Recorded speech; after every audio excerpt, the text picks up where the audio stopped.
je vous remercie tous parce que je trouve qu'il y a une prise de conscience, c'est ce que disait Madame la Commissaire, entre le fait que le pacte vert, c'est avant tout défendre le climat, mais vous voyez, le deuxième pilier, c'est la biodiversité.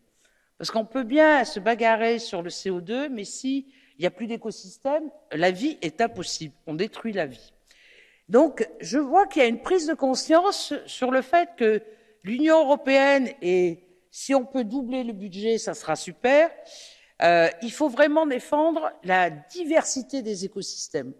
Et pour ça, il y a un deuxième mot qui est vraiment venu dans vos interventions. Il y avait une vision holistique, mais il y avait aussi la vision de cohérence entre ce qu'on fait à l'Europe et ce qu'on fait dans les pays en voie de développement. Et il ne faut pas que ça,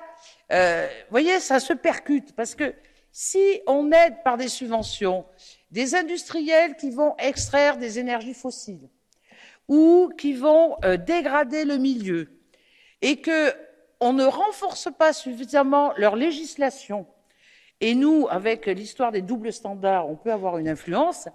vous voyez que tous les efforts qu'on fait au niveau de l'Union européenne ne pourront pas se répercuter. Donc je trouve que ce terme de cohérence dans nos politiques, c'est très important. Et la dernière chose, c'est que j'ai beaucoup entendu aussi, c'est la politique commerciale. Vous voyez, nos accords commerciaux sont déficients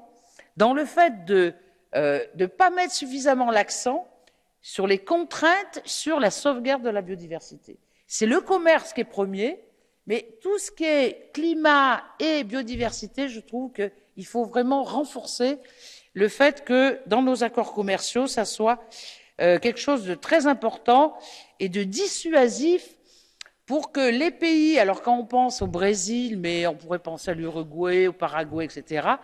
vous voyez, on parle de déforestation importée, ça c'est de notre responsabilité. Donc je pense que